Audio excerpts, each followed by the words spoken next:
Marhaba and welcome everyone. Thank you for being patient while we figured out a bunch of these technical problems, but we are here now and we're really excited. I'd like to welcome you all and thank you for joining us. And before I introduce our wonderful guest, our current artist in residence, Deena Mohamed, I just want to share a few statements. We are meeting virtually, of course, but we'd also like to acknowledge that the Arab American National Museum sits on Anishinaabe land and resides within the region with the highest concentration of Arab Americans in the nation. We also acknowledge our neighboring city, Detroit, as Anishinaabe territory and other indigenous peoples' land, as well as being the largest majority Black city in the nation, with a long legacy of African diasporic contributions. We uplift the larger ethnic and racial fabric of our Metro Detroit community. And in alignment with the museum's commitment to creating an arts sector rooted in justice, we are committed to ensuring a space that is free of racism, transphobia, homophobia, Islamophobia, ableism, misogyny, classism, or other bias. We also encourage freedom of expression, and we aim to create a brave generative space. Our expectation is that all guests and performers will honor these ethics. Now, without further ado, I'm really excited to introduce you all. First of all, my name is Lujine, and I'd really like to introduce you all to Deena Mohamed, an Egyptian illustrator and graphic designer known for a famous webcomic Qahira and also for a graphic novel trilogy called Shubeik Lubeik. And Deena lives and works in Cairo, Egypt, but we're really excited that she's here in Dearborn. And this is Deena with us today. Hi. Welcome. Thank you for having me. Yeah, I know it was a long time to get here, but we're so glad to have you finally. Yeah. It's a very long trip. So we'll just jump right into the interview because I know you all have been eagerly waiting. Yeah. So tell us, we're going to actually flash back. So you've been creating comics since you've been 18. Yeah. Yeah, can you tell us a little bit how you were inspired down that path? I wasn't really inspired down that path at all. I just kind of accidentally ended up in it. So Qahira was something that I started just like by posting. I used to just post like little drawings online and stuff. And I ended up posting Qahira because I had just read a really misogynistic article. And I just kind of wanted to make fun of it somehow. And I thought of like doing this character to respond to it. And it was really aimed for my friends. I was posting it on Tumblr. And so it was just kind of like aimed for my circle of online friends. And then it just kind of really expanded from there. Then I just kept making like another one and then another one. And then I started doing it in Arabic because it was originally posted just in English because it was for Tumblr. Like pretty much every website Tumblr has garbage Arabic support. So it just kind of like went from there, and then like it got so big that it was like covered in other websites and stuff, and they would be like, oh, this Egyptian comics artist and designer, and I was like, am I a comics artist? I didn't know if I was a comics artist at the time because I hadn't really grown up reading comics. I liked them and I really wanted to be a comics person, but it was kind of hard to buy comics in Egypt, so I hadn't really, I wasn't like a comics kid. And so like at that point I was like, oh, I should probably like just get into comics because like people are calling me a comics artist and I like it. Like I enjoyed doing it. And so like that's like from that point I just kind of went on, but yeah, that's really cool. And I mean, now you have a whole trilogy. Yeah. Can you tell us a little bit more about Shubeik Lubeik? Yeah, so like because of that I ended up doing my undergraduate thesis on like Egyptian comics and Arab comics, and I ended up like researching the history of Arab comics and the history of Egyptian comics as well. And like as I was doing it I was like, oh, I really want to like make something better, because Qahira was always very experimental, and it was also very direct. Like it was just straight up, like it would be like I would get mad about an issue and then I'd be like, I want to talk about this, and it was very political and very like, I was 18, so you had like lots of passion for social issues. And then like by the time I started like researching comics, I was like, I'm more of a storyteller. I'm actually really interested in like fantasy. I'm interested in history, and like I wanted to do something kind of long form, because with Qahira I was always restricted to short comics and they were very topical. And as well, like there's like certain differences you have to be aware of. Like when you post a webcomic, it's usually going to be scrolled vertically, right? So like it has to be like a kind of a different format than a comic like this one, where you open it and it's a book and you can do like double page spreads. And I was like, I've tried webcomics. I really want to try like traditional publishing. And I was kind of like inspired by like, there isn't a huge comics industry in Egypt, but there is like a lot of very talented artists who produce really cool work. And I was just really inspired by them. And I was like, I want to be like one of them. So I started writing Shubeik Lubeik, and like from the beginning, I had it envisioned as a trilogy, but I was originally like, it was part of my undergraduate project where I had to like design a book. So I was like, I'll just design this. So I'll just do the first book for the project. And then after that, I was like, maybe I should like clean this up and submit it to like the Cairo Comics Festival, which I did. And then it won a prize at the Cairo Comics Festival. And the prize was like to a residency at in Angoulême, which is like a French town that's like built around comics. And and during those 3 months, I saw like so many cool artists, and I was like, I'm always like, every time I see someone really cool, I'm like, I want to do something really cool. So I was like, oh, I should like do this properly. And so like I added more pages. I found a publisher in Egypt, and then like I ended up actually being able to finish like the second and third parts that I had always planned. And so it was like from the beginning, I think because I am such a big, like, I really love setting up stories, and I really love like building words. So I always had that figured out. Like the idea was always there. Like a lot of people would be like, oh, how long did it take you to think of it? And I was like, I thought of it like it was all planned out from the very, very beginning. It was just like the drawing that was very daunting. Yeah. Because like I think as well my comic skills and my art skills weren't quite where my writing skill was. And so like that's part of the process of like becoming a comics artist and working like on a long-term project. It was like it was a learning experience, but it was also like it's very cool. Like now I keep looking at them because like this one has just been printed. This is the third part, and it's just really fun to look at them. It's all 3 parts, and like I did all of like the design and the covers and everything. And so like when I see them together, I'm like, wow, it's done. I did it. I made it. So yeah. That's good for that. Thank you. It's a feat, I'm sure. And as a person who can't draw at all, like I look at this and I'm like, wow, you built a world. Yeah. And I know you mentioned like Qahira was kind of more like reactionary or like addressing things that immediately were impacting your life, but these still take up really big themes of like classism. So the concept of Shubeik Lubeik is that it takes place in an alternate universe where you can buy and sell wishes. And the more expensive a wish is, the more powerful it'll be. So like for example, if you buy like a third class wish for £500 that's sold in a can, and you wish to lose weight, your arms and legs would fall off.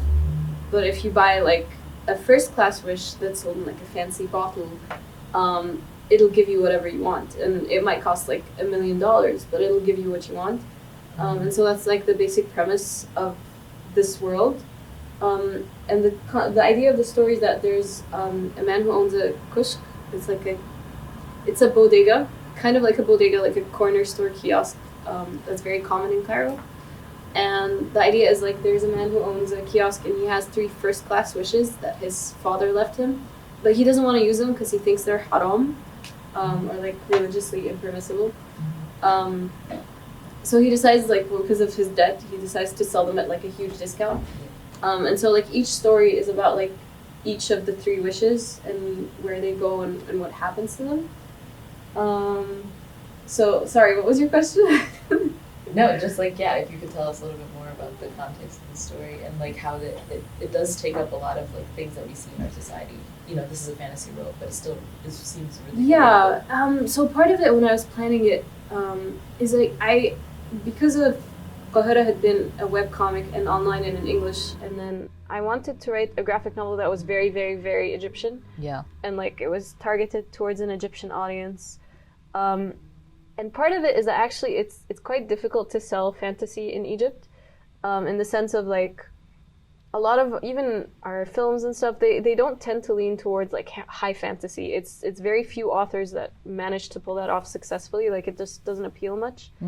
And so what I wanted to do was to like take this very like high fantasy concept and then make it like very Egyptian, very contemporary. And so the idea is like, it doesn't feel like a fantasy story at all. It feels it feels like kind of like a slice of life story almost. And also it was a way for me as well to build the world, is I had to ground it in things I understood. And so like the idea is like, you can buy wishes, but you know, you have to get them licensed. You have to, you know, there's a lot of oversight to them, and there's a very different infrastructure that happens. For example, so the first book is about Aziza, who's like a working class woman, and she tries to buy a wish after her husband dies. And it was really, really difficult for her, and the book is all about how difficult it is for her to buy the wish and make the wish. And I won't spoil it, but like a lot of stuff happens to her. Whereas the second book is about like a rich student called Noor, and Noor is like studying wishes. They know all about them, and they buy the wish like right away. Like they just go to an ATM, they take the money out. This is actually one of the things I faced when I was translating it, is because like Noor is like from a rich family, but they go to the ATM, they use like multiple cards. And my US editor was like, why would they use multiple cards if they're rich? And I was like, there's a limit on ATMs in Egypt. Like you can't, like even if your card doesn't have a limit, you can only take like a certain amount of money from a card. Anyway, so the point is like they like immediately get the wish, but they spend the whole story just thinking about what to wish for exactly. And so like part of it is just thinking like I actually like I've always kind of liked wishes as well. Like I've always been obsessed with the concept. Like when I was little, I would always be like, okay, if a genie came right now, what 3 wishes? Like I always had to have 3 wishes in mind. Like, and that's something I like asking people. Like if you could buy a first class wish, what would you wish for? If you could, like, if you're about to spend like $1 million on a wish, what would you wish for? Are you asking me? Yeah. Oh, I like this question a lot. I ask it to some people. My immediate answer is I want to speak and be fluent in every language across the whole world. Really? Yeah. Yeah. Maybe that's a even good animals. One. That's a very ability based one. I always think like, for some reason when I ask Egyptians this, they never wish for like stuff related to abilities. They always wish for like really heartbreaking things. They're like, oh, you know, I wish I would go to heaven. A lot of people say this. Like a shocking amount of people say this. Or maybe I just like, maybe my friends are all really religious. I don't know. Like everyone just says, I wish I could go to heaven. Or some people say like, I wish I was like, بأتمنى الرضا, which is like, I wish I was content with my life. Which I think is a pretty good wish, and it's kind of discussed in part 2. Yeah.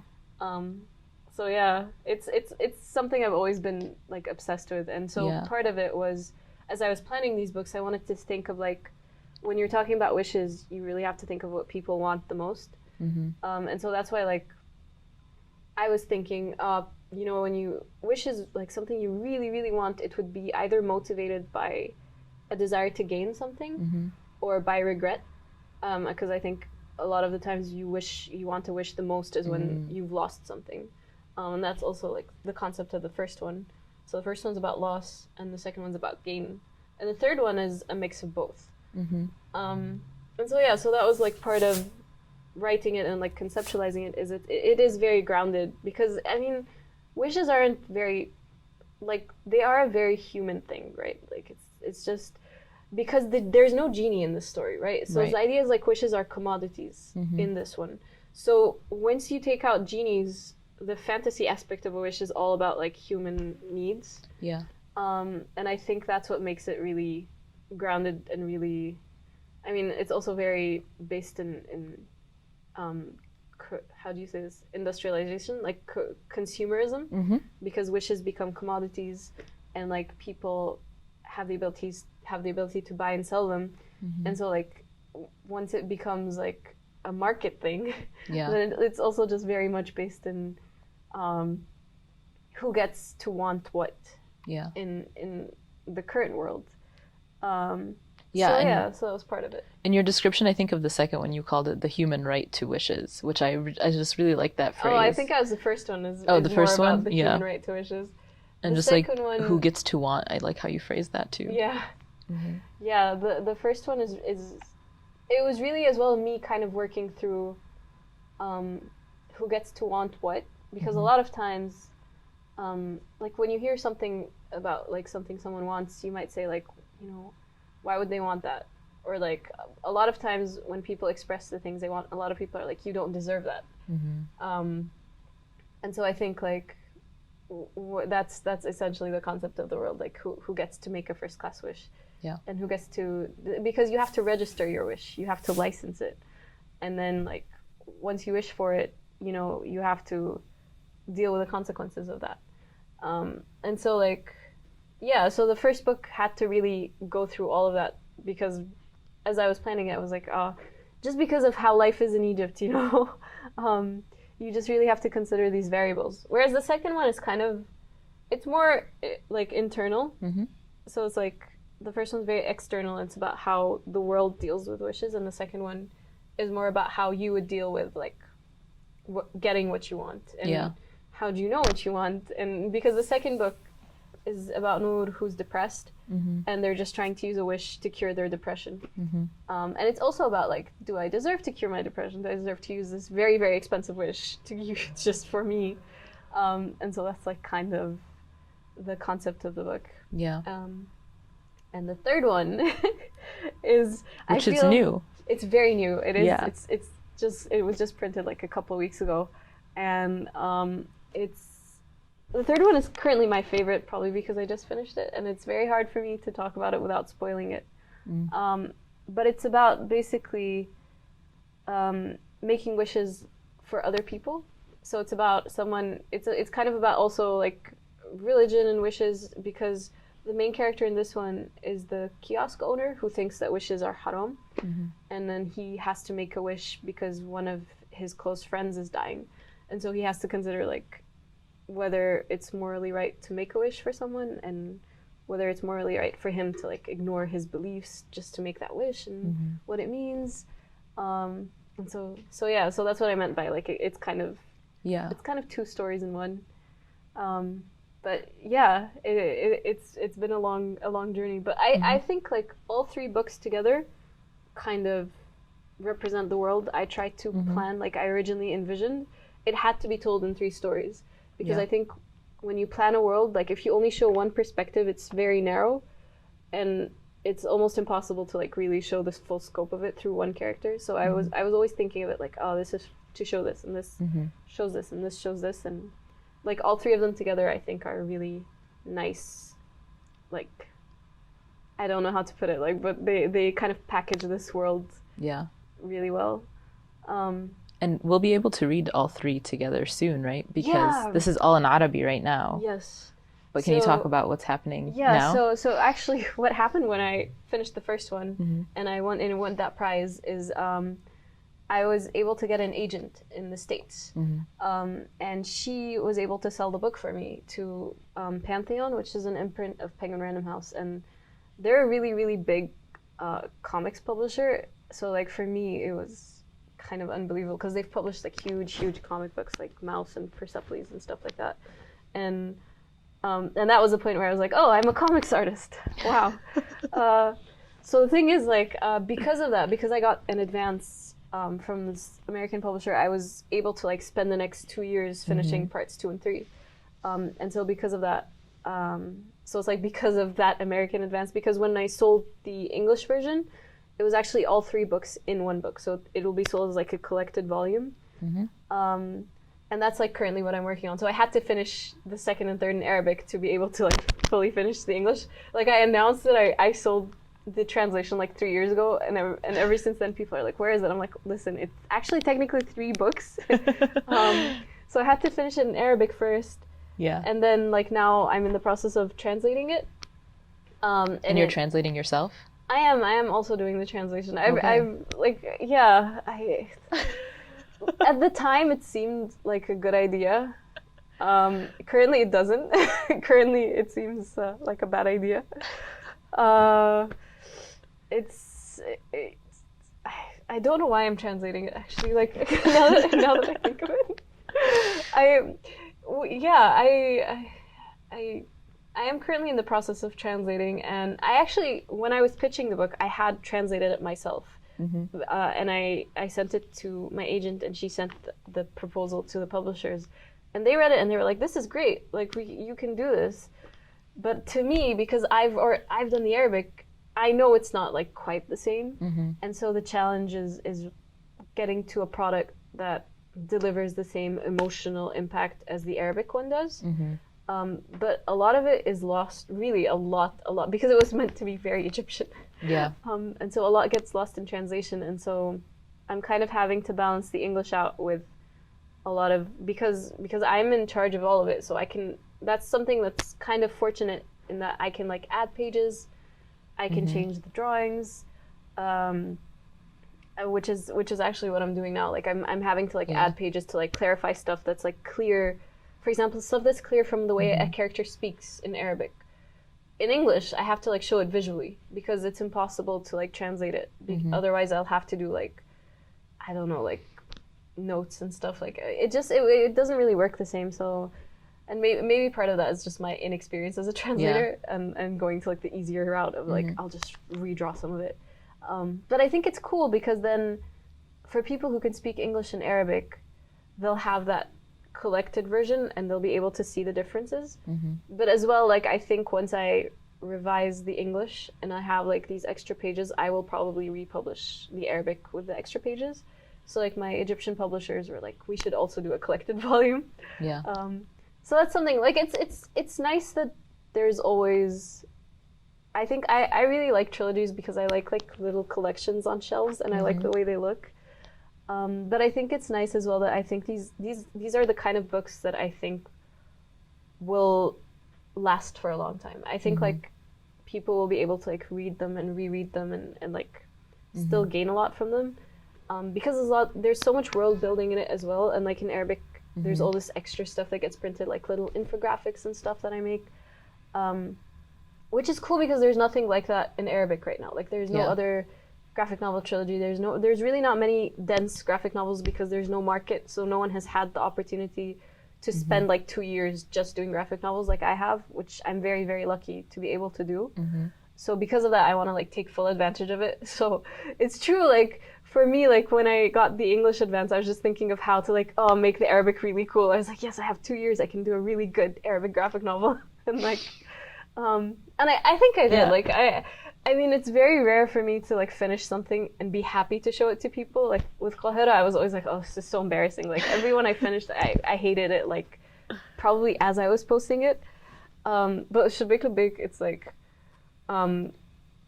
it's been such a long time that once it's done, I'm just like, it's done. Look at it, it's done. Yeah.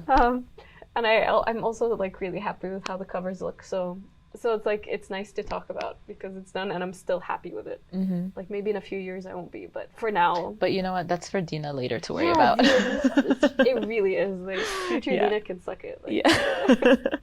No, I think that they all look really good and like amazing all next to each other like this. Thank you. So it's really exciting. Yeah. And you're actually going to be talking to us a little bit about your translation process. Yeah. Next Saturday, right? Oh, is that next Saturday? Yeah. Yeah. I'm very good at visualizing time. Yeah, so we should be doing like a translation workshop next Saturday. And I've done one of these before and they're usually really fun. I also did, so actually when I was like at customs, they wouldn't let me through because they didn't understand what I was going to do in the States. And I was like, I'm going to be making comics. And they're like, yeah, but why are you doing that here? And I was like, my parents said the same thing. And then they were like, so like what is this? Is this like a residency? Are you getting paid? I'm like, I'm doing a workshop about translating comics. And they were like completely blank. Like there was nothing happening with the customs team. So I was like, okay, so for example, like, you know how like different sounds are translated in different languages. Like for example, in English, a cat says meow, but in Arabic, cats say no. Like no, no, no.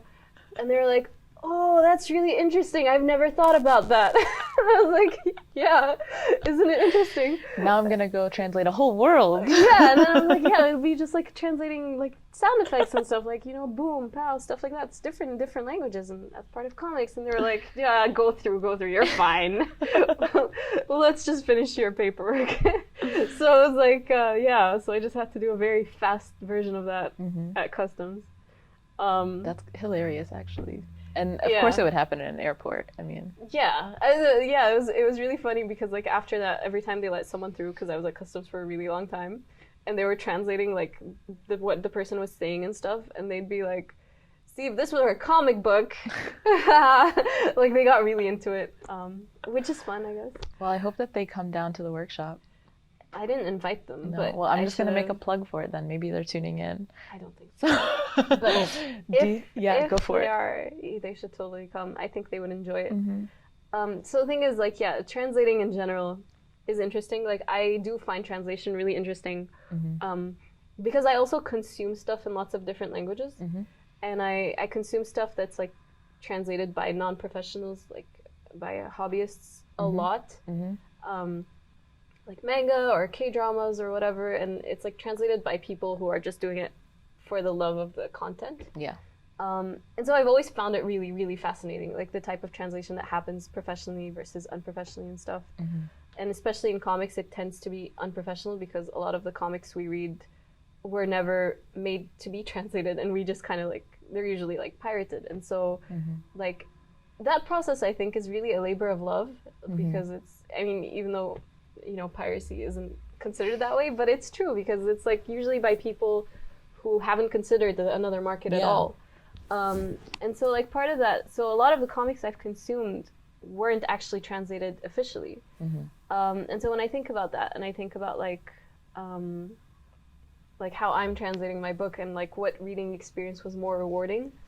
So part of that is like when I do the translation workshops, I kind of like try to get other people to join me, because like it is part of like, how do you get this panel to say the same thing? Because text is usually only a very small part of the panel. So it's not just about context, it's also just about like what's happening on the page and like the direction of the page. It's not just sound effects. It's like a lot of different fun stuff that goes into translating comics that isn't like there with translating like straight text. And it's probably closer to translating like a TV show or something, because there's like other stuff happening in a TV show, like subtitles. Yeah. So I think it's more of a similar process to that than anything else. Yeah. So it's both challenging but also less intimidating, because it's already kind of like not an amateur sphere, but it's not like a highbrow sphere. Yeah. It's more of a like comics are fun, you know, like they don't scare people. So that's part of like what makes translating them fun too. And then I think as well, because in Dearborn there's so many people of like different ethnicities. I mean, mainly Arabs, but there's a lot of other people as well who speak different languages, different dialects. Because apparently even in Arabic, not all countries have like cats saying the same sound, right? Yeah. So it's like, it's interesting to see like how people translate onomatopoeia. And like even in Egypt, I'm pretty sure like different regions have different like sounds and different ways to describe sounds, or different ways to describe like actually in English comics you see a lot of characters say like sigh, like that. But I've never put that in the Arabic, because like we don't even use that word that much, like in Egypt at least. So I'm like, I used to really like, the first time I read an English comic and a character was like sigh or gasp, I was like, oh, that's cool. Yeah. Like I was just really excited about it. Yeah, I mean like that brings up like a lot of other topics too, like different, I mean I think of fan fiction too, which is just like also I guess we could say an immature adaptation of different works, but then also like texting language and meme language and how we use like sigh and gasp all the time in English, and now I'm like thinking, what would they even do in Arabic? I don't know. Yeah, I mean with gasp you can kind of just make like just or what I usually put is just an exclamation point, because it just delivers that, and that's universal. It's kind of universal. And actually I think of that a lot, like comics, because there's so much drawing in them that's really universal. But like one of the things in my books is like when Shukri is when someone asks how much does this wish cost, I never write the number of money, I just draw like money, a pile of money. And so like that's visually translated into like Aziza, who's like a poorer character, she sees that money as like a humongous pile. And whereas with Noor, who's richer, they see that money as way less than it actually is. And the funny thing is like Shukri actually raises the price for Noor, so it's like more stacks. Whereas for Aziza it's less stacks, but the way they perceive them is totally different. And I'm so glad I did that, because now I don't have to translate it. Great It's point. all art. Yeah. Yeah. That's incredible actually. I think we can move away from a little bit from the books. I want to ask you about you're here now in Dearborn, and just like, I know you've been here only a few days, but Yes. how does it feel to be in the Arab American National Museum? Like, how do you see this institution as helping your work move further? And then also, just like, what does it feel like being in Dearborn? It feels weird being not in my house because I've been like in quarantine for a year. That's true. Plus. Yes. So it feels weird just to be like, I haven't even been going out in Egypt. Like I haven't been barely seeing my friends. So so it feels weird to be not at home. But like in a good way. It's like, it's nice. And Dearborn is cool. Like it's very cute. I always think like any suburb is cute because we don't really have many of them. And there's squirrels, which I was impressed with. Yeah.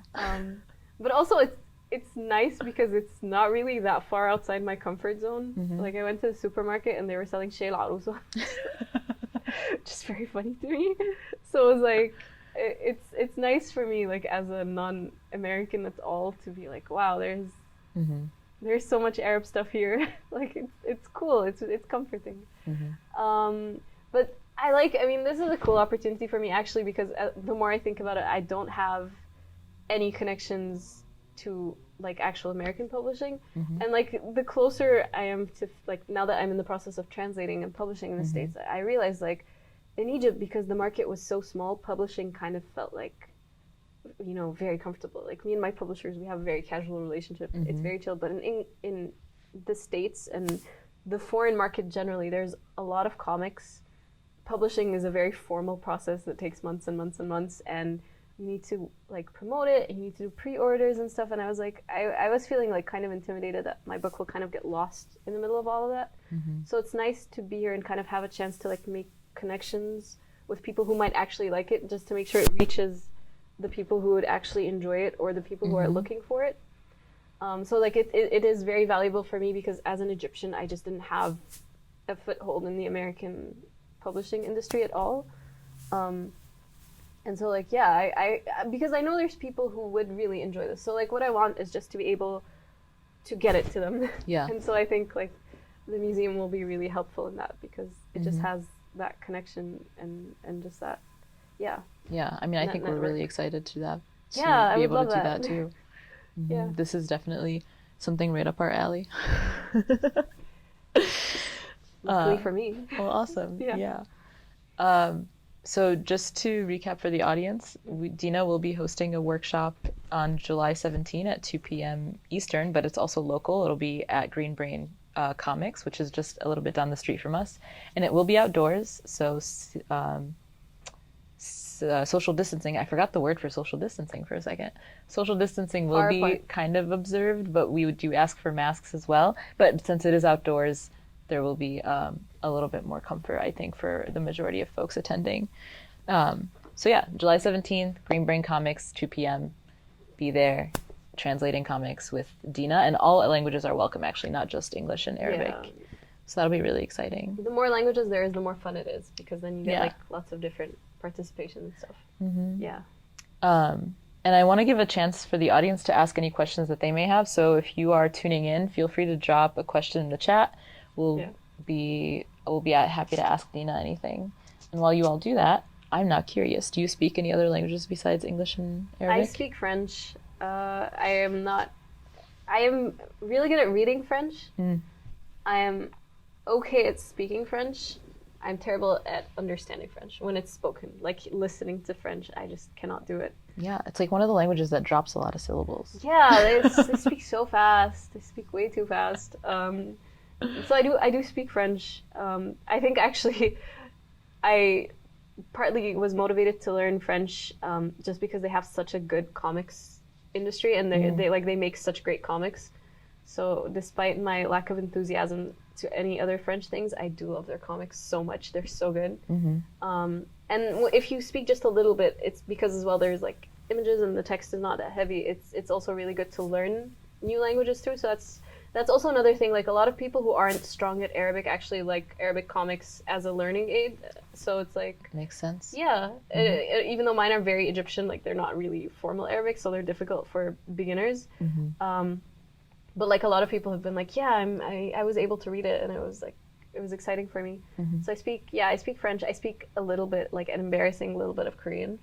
But like it's one of those languages I think that's really fun because I had never previously like learned an East Asian language, so it was like the newness of the alphabet was really exciting for me. Yeah. But it's like much easier than Japanese or Chinese, so it's like very good for like entry level beginners. Yeah. And so it was interesting how like even just the small amount I learned just made so much more content like much more fun. And so yeah, so I've actually like one of the things that used to intimidate me with languages was feeling like you have to be really good at them to make it worthwhile. Yeah. But like after this, I'm realizing like just a little bit like just really goes a long way, especially online where you have like now we have like Google Translate and stuff, so like you can still kind of like assist yourself with stuff. So I'm trying to like learn Spanish. I think the Duolingo owl really it's better than what we give it credit for. Like it does, it like makes conversation essential. I hate admitting it because I hate the owl so much. But yeah, it's like I do want to like learn a few more languages, even like very glancingly, but it is nice. Yeah. So yeah. That's cool. Thank you. I will say that I also speak a little Korean, mostly because I was influenced heavily by K-pop and K-dramas, but we'll leave that story for another time. Yeah.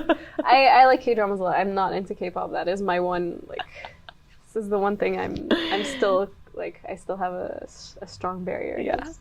But yeah, it was definitely K-dramas. I do like consume a lot of television, which I really enjoy. So yeah, it's my hobby. That's awesome. Yeah. We do have one question from Carol Bardenstein. Sure. They ask, how long will Deena be at the museum in residence? I'll be out of town for the wonderful events planned, and since they're in person, so not recorded, I won't be able to access them later. Will she be around later in summer or fall for other possible events? Oh, I don't think I will be. I'm here just for the month. So like it is a residency, so I'm not really in control of it very much. But possibly I will return like to Dearborn, and then we could do like more workshops, or maybe we could do something virtually. Yeah. I mean, I assume in the future you'll want to be here promoting your book. Yeah. Maybe we'll bring you back. Hopefully. I would like to be back, and I think also if I actually have an English book by then, it'll be much easier. To talk about as well.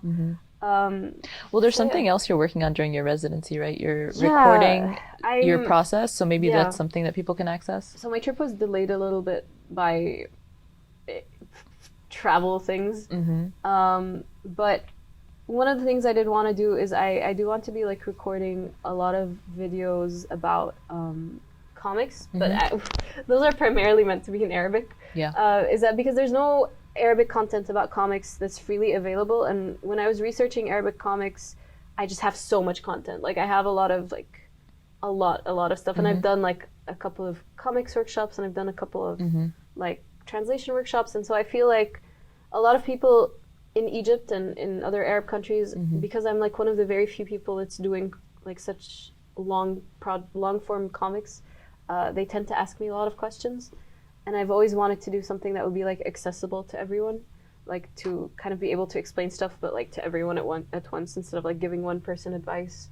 And so like one of the things I want to do, I don't know if I'll have time to finish at the residency, but maybe I'll continue when I go home, is I want to make like a series of like video tutorials. Not so much tutorials as like video essays just about the stuff I've learned about comics. And I think it would be interesting because a lot of people just don't know that we had Egyptian comics, or they don't know that there are Arab comics, or there's just like an extreme like gap in information there, even though it's like really like easy to see, and a lot of people like collect old comics, or their parents collected old comics, so they're there, but they just don't think about them. So like part of it would just be like increasing comic literacy in Egypt or in other Arab countries, because I think it's such a good opportunity, and I think like I would love for us to have a comics market like as strong as like France or Japan or other countries, just because I think comics are such a great medium generally. Like they're such a great way to tell stories, it's such a great way to learn stories, and it's a good way to get people into like reading, because people love, like, a lot of people are intimidated by books, especially like in Egypt. There was always this, like, you have children's books and then you have novels, but like that entire young adult like demographic is really lost. Like, it's really dropped when it comes to like literacy and when it comes to books and stuff. And so like I think comics are like a good way to fill like an all age gap. And I just think there's so many artists that really deserve to like get a moment to, that there needs to be a market so that artists can make a living off of comics. Yeah. So yeah, That's so true. it's just part of like giving it that push. Yeah. Yeah. I mean, maybe you'll be leading the way. I think you'll be leading the way. I always think like when it comes to like leading the way and stuff, I feel like people tend to get more credit than they do, because like when it comes to like, it's such a small industry that like when I think I'm leading the way, I'm like, you know, it's like I'm leading the way for like 10 people who I know who are my friends. So it just feels like kind of it just feels like a bit of like too much for me to claim. Yeah. But I would like That to makes make it sense. easier for people who are currently interested to get into comics. I would like to do that. Yeah. Because I think like, you know, it's a shame. Like, I think it's a shame that it doesn't exist. Yeah. Understandable. Yeah. One more question from the audience. Hey. What do you hope that being in Dearborn amongst like this population of Arab Americans will impact your work, or how will it impact your work? I'm interested to find out, honestly. I've never really been around a lot of Arab Americans. Like, I've been around a lot of Egyptians that have American passports, but I haven't been around like people who've lived in the States a long time. Or have I? Well, maybe some people, but I tend to ignore their Americanness. But like, I'm interested to know. I'm really interested to know. I'm interested to see what they think of comics. I'm interested to see what they want to see. Like I would love to like know what people want here or what they're interested in, and I would love to know their response to my work too, because it's so Egyptian, and I want to know if it carries over. Like that's also something I'm really interested to know. And I also just I mean, I do like it here. Like, I feel like it's nice for me. I feel like it really fills that gap of like being able to talk to someone, because it is very difficult when you have such an Egyptian product to be able to like explain it to people. But when people have like an awareness of Egypt and Arab culture and stuff like that, then they can kind of be that missing link to sort of help me see where my work stands. Yeah. Because currently, like, because I'm in the translation process, so a lot of it is literally like, does it translate? And so I think they will be the people who can help me the most with that. Like, will it translate? Yeah. So if it translates to them, they'll also be able to help me find out if it translates to other people, because they've been living like, or they're American. So it's just like, yeah, so that's part of it. And I'm also like excited to have like, there's like comic book stores and stuff. Like, we don't have comic book stores in Egypt. So it's like, it's just nice to like be surrounded by like an encouraging environment, I would say. Yeah. That's awesome. I mean, we do have a book fair currently happening in Egypt, so there is stuff happening in Egypt. Just the comics is a small market. Yeah, That's it. that makes sense. Yeah. But that's really cool. That's really exciting too. It is. Yeah. It is. Like, I'm looking forward to it. Yeah. For the next month. Yeah. And I will say that July in this area of the world is pretty nice. Is it? It's also really humid. I'm a person who really likes the heat, so you might want to not listen to me, but I really like July in Detroit. It's fun. Like, the weather is really quite nice. The rain is confusing me. I was telling Aya yesterday, I was like, my eyes are perceiving a weather, but my skin is perceiving a different weather, because it looks cold, it looks foggy, but it's hot. Welcome to Michigan. Is this normal? I thought this was global warming. Yeah, I guess you could say that. Yeah. It's been so has it happened? Like, is it normally like? It's Michigan, and also exacerbated by climate change. It's confusing. Like, it's nice. I'm glad it's not super hot, because I don't like super hot. Got it. That's what I have already. I like variety, but it's interesting weather. Like, I wouldn't say it's bad. Like, it is quite nice, but it is confusing. Okay. Yeah. I'll take it. I'll take it. Okay. Well, I think we can wrap up now. Okay, great.